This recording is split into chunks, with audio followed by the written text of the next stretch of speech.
అంటే నిన్న సుప్రీంకోర్టులో హియరింగ్ అయింది కవిత కేసు. మార్చి 19కు మళ్ళీ నెక్స్ట్ హియరింగ్ వాయిదా అన్నారు. పడ్డది. అవును అవును అది తేలకుండానే అరెస్ట్ ఎందుకు చేసిండ్రు? సుప్రీంకోర్టులో కేసు ఉంది కదా, 19th వరకు బహుశా బీఆర్ఎస్ ఎవరు ఊహించారు. 19th వరకు టైం ఉంది కదా అనుకున్నారు.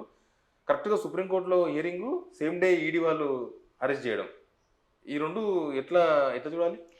ఎట్లా ఏం లేదండి. అంటే ఇప్పుడు అనేవాళ్ళు అంటే లైక్ బీఆర్ఎస్ వాళ్ళ యాంగిల్ నుంచి చూస్తే వాళ్ళ పర్స్పెక్టివ్ నుంచి చూస్తే అప్పటిదాకా ఆగొచ్చు కదా అన్నట్టు ఉంటది.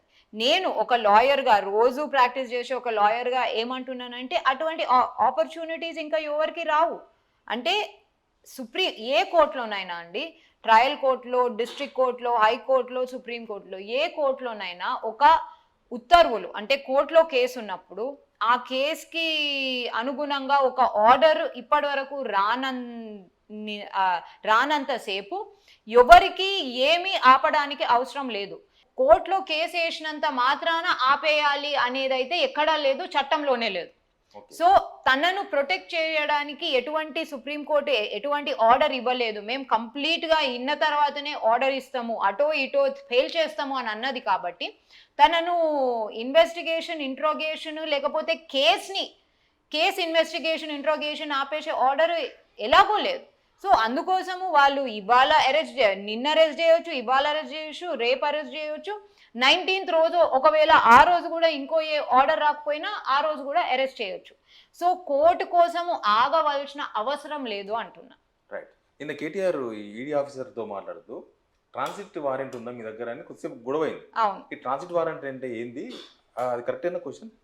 ట్రాన్సిట్ వారెంట్ గురించి కేటీఆర్ గారు ఎందుకు అడిగినారంటే, ఈ ఒక జ్యూరిస్డిక్షన్ అంటే ఒక రాష్ట్ర పోలీసు ఇంకో రాష్ట్ర పోలీస్ దగ్గర నుంచి ఒక అక్యూజ్డ్ లేకపోతే సస్పెక్ట్ ని తీసుకుపోవాలంటే ట్రాన్సిట్ వారెంట్ చూపెట్టాలి అని చెప్పేసి అదొక రిక్వైర్మెంట్ ఉంది.